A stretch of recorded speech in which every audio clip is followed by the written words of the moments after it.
Okay, so we've had a look at session view and playing in some clips along the scenes here from the top down. Now we're going to take a look at arrangement view. So I'm flipping between the two screens here, between session and arrangement view, by pressing the tab key, which is a nice shortcut and a very quick alternative to pressing the little buttons up here. Nice and easy. So I'm going to show you now a couple of ways we can get the jams and the ideas and the loops that we've created here over into our arrangement view, so we can start to build a song structure and get into a bit more deep editing and recording. So if you remember, in session view we launch the scenes by pressing the triangle, the play button, and that will in turn play all of the sounds or the clips that are in that row.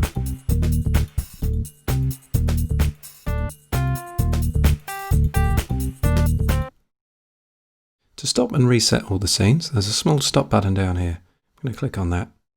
And the first way that we're going to get the music over into the arrangement view is by recording this in real time by playing them all. So we're kind of playing it live really by choosing which scene we want to launch. And that will in turn record it along the timeline as it goes. So with the loop brace here on the arrangement window, I've made it long enough. Let's make it maybe a little longer, so that's what's recorded will all fit in here nicely without, if we had it a lot shorter, it would loop back and overdub what we'd already recorded. So let's give ourselves plenty of time. So you can see we have the bars at the top here, and then also the duration in time, minutes and seconds down the bottom. So you can have a good idea of how much time you've used up. Right, we're going to give ourselves a good amount of count-in time here. So going over to the metronome button, you see the small triangle next to it. Click on there and the count in 2 bars. We want that selected. That's going to count 2 bars before it starts recording. That gives us enough time to get ready over here to choose which scenes we're going to play in time. So first of all, let's hover over here, and this is the arrangement record button. Clicking on there. And I've launched the first scene. Now we can keep that loop going as we tab over to the arrangement view. You can see it in real time. It's recording it into our arrangement view.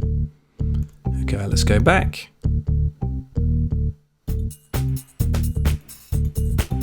And now the drums are also being recorded.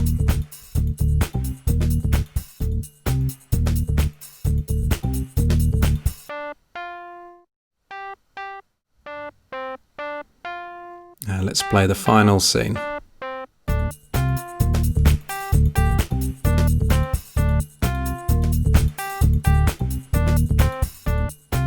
Okay, and stopping there.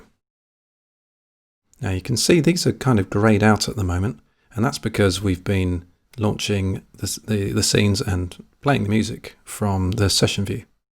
To get these to be editable, we can either click on these individual buttons here, or a quicker way is to click on this orange button here, and that enables the editing in the arrangement view. I'm going to click on the drum track, hold down Shift, and click on the keys, and that selects everything below my initial click. And then I'm going to open up the track size. So whatever I did now on any of these, as you can see, corresponds to all the ones that are highlighted. So opening up, now we have a good view of the music we've recorded in. If I hover above the loop brace here, you can see a little hand with a magnifying glass. If I click and drag down on the mouse pad, on your mouse wheel, that increases the zoom, zooms in, and then if I drag up, that zooms out. So we're going down to zoom in, and we've got a nice view of all the music that we've recorded in there. And you can see quite clearly here that the drums and the bass both are audio with the waveforms showing there, and then the keys are just MIDI data. So they're just pieces of information played, and then whichever instrument is loaded on as a device. In this case, it was this piano setting that will play the information and create the sound. So that's the fundamental difference there between MIDI and audio.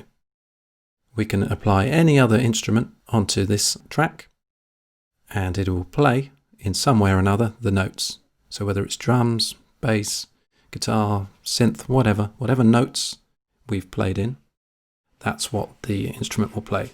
Let's look at an alternative way of getting the clips over to our arrangement view now. So what we're going to do is click and highlight everything here. Press backspace and delete that all. Tab back to the session view. And what we can do is we can individually select the different clips on different tracks here. And say, let's start with the bass, click and hold. And now when I press tab, I can drag the bass over to wherever we want on the arrangement timeline. So we can click, hold, and just move it along various parts. If I wanted to double that up, while it's highlighted, if I click Command and D for duplicate, and we can keep doing that. Let's undo there. And alternatively, we can, first of all, by double clicking on the clip, opens up the sample editor window. And we can see that loop is enabled. You can enable and disable it here. And when it's enabled, if we hover over the edge, the right side, you can see the little loop brace icon appears, and then we can click drag and drag as many loops out of that clip as we like. And you can see every time it's looped, the end and beginning is marked by those two little dots at the top and bottom there. All right, let's take it back to the first one. So we've got 2 bars of our bass loop there. Let's go back to session view. Now we can click on the drums, and we want both of these to come in now, drums and the bass line. So with that one highlighted, I'm going to press shift, click the next one along. Now these two are both highlighted. I can click and hold, press tab, and now we see both of them appear. Let's get the keys over, click and hold, drag, and drop it there. And then let's take all 3 of these, click, shift, and click the last one, click and hold, tab, and let's plonk those right about there. Let's, if we click in this area here and drag down, it gives us a better view. We can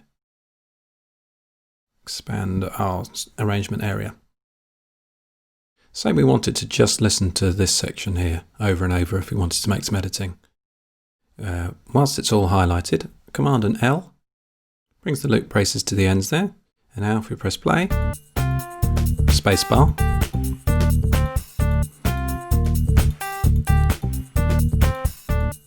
it loops the section within the braces. We can drag them inwards and outwards, left and right, and we can also use them to move the audio as well. So whatever is highlighted within the brace section, if we right click on the brace, let's duplicate that amount of time. There we go, so it's duplicated all 3. You can also, for duplication, with all of the first ones highlighted, let's shift click all 3 again to group them all. Command and D would do the same thing. Let's undo that. Say we wanted rid of all these, a simple backspace key deletes them out. Command and Z to undo. And say we wanted to delete or edit smaller sections, whatever we click within, say we want the first 3 parts there, delete, and it's gone. And you're left with a whole new clip minus the bit you deleted. Okay, let's zoom out a little bit and see what we have here. Just going to put the braces back to the beginning. I generally like to keep the braces around the area that I'm working on. You'll find very often that you'll want to be looping sections that you're working on there and then. Okay, listening to this.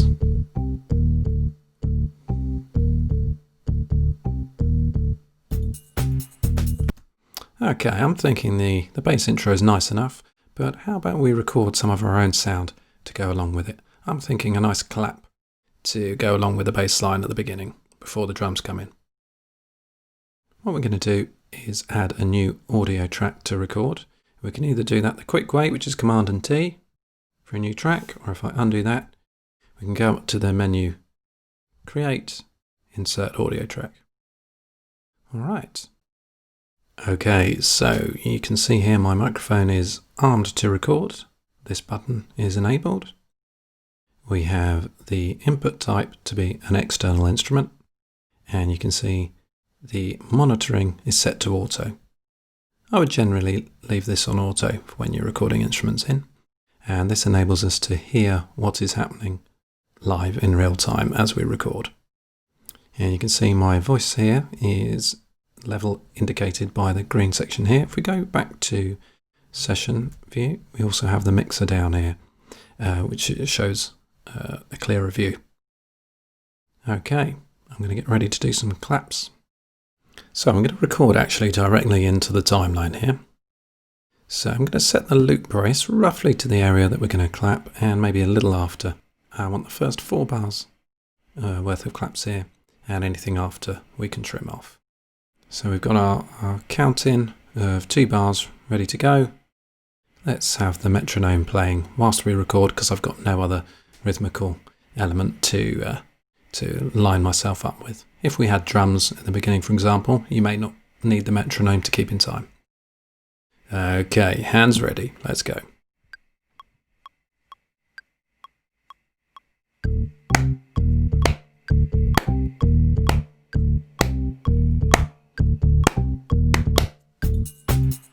All right, let's review what I've recorded here. So if we double click on the clip that we've recorded there, you can see it's opened this sample editor down here.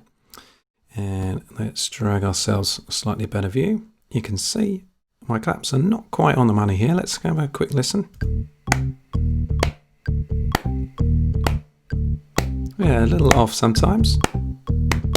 Okay, not bad though, if I do say so myself. What we want to do is get these a little bit more on the money without it being completely mechanical. Let's tidy up a bit first. We're going to drag the loop brace to the end of 4 bars, and also the end marker. And now if we right click anywhere here, and we want crop sample, there we go. So we've got a nice tidy 4-bar loop. One way to get these in time is to click, drag and highlight everything. We're going to right click and we're going to go to quantize settings. Quantize helps us get elements of your tracks in time with the global beats per minute. Now, the setting here we've got is 1/8 notes and about 80%. What does that mean? This means it'll get corrected to the nearest 1/8 note, and the amount is how accurate that'll be. So 100% will be robotic-like. Every 1/8 note that has a big peak here will line it up perfectly. If we drag it down to about 75%, it'll make it a bit more human. So let's click on there. And you can see it's rearranged the claps to be almost bang on.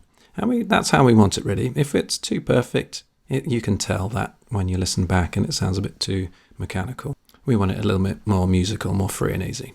Let's listen back to this now.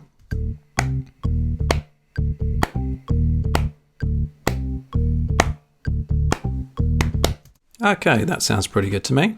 You can see what Ableton's done here after we've quantized is it's inserted quite a few of what's called warp markers, which are inserted to be right at the beginning of what's called a transient.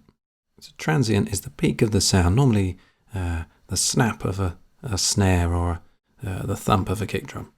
And if we click and hold, we can move the parts of the audio in between the warp markers. So you can really deep dive edit here. We can completely change the rhythm just by moving a few of these around. Let's listen back to this.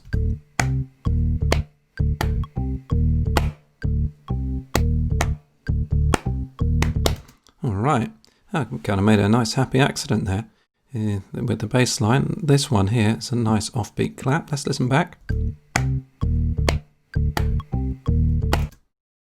I like it. This one wasn't too good. I'm going to drag that one back to where it was.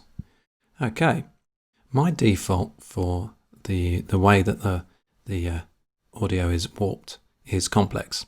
That's because most of the time I don't record in claps and beats. I normally record in vocals and things that require complex audio, really, so hence the complex section. So as we're dealing with claps here, let's enable beats. And this is the mode that you want for your rhythmic audio. When warping, the transients are preserved, and that's what you want when dealing with beats. All right, let's get back to the arrangement area now. I'm going to double click here to give us the full view. And I think it'd be nice if we have some of these claps also in the breakdown where the keys come in as well. So what we can do is click on here, Command and C, copies, and then clicking here gives us a little flashing orange line. And that means that's the starting point for whatever you're going to paste in. And it's also it would be the starting point if you wanted to listen to the audio. For example, before I paste in the claps, if I press play now, that's where the play line starts from. Okay, and as it's still highlighted here, Command and V, and our claps are in there. And I think maybe this section's too long as well. So what I'm going to do is highlight the first half of both by clicking, dragging down first half of both of them there. And what we can do, in fact, is because not only do we want to lose these bits of audio, we also want to lose this whole section of time. So what I'm going to do is some great little shortcuts here. Command and L means that the loop brace jumps to what we have highlighted. And then if I right click on the loop brace, we can delete the time. And everything to the right of that's now shifted in. You can see we've got half the amount of breakdown here. Okay, so let's get the brace. In fact, let's just unloop for a minute.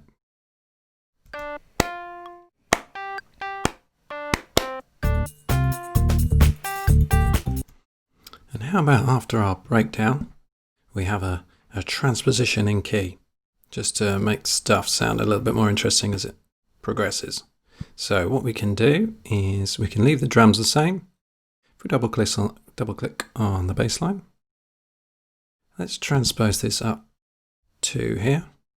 If you go more than 3 either side on a piece of audio, actually let's make sure our bass has complex, as the audio's obviously more complicated than audio that has no tone, e.g. drums.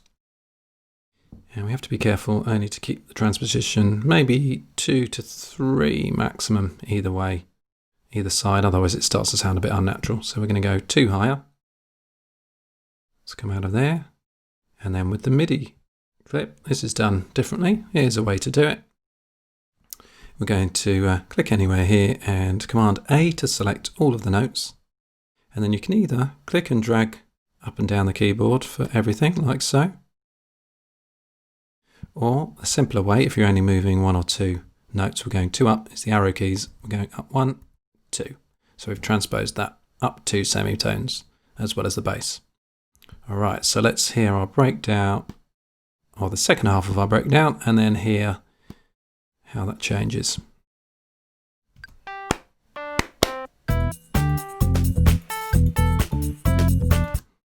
So yeah, it just gives it a nice little lift there.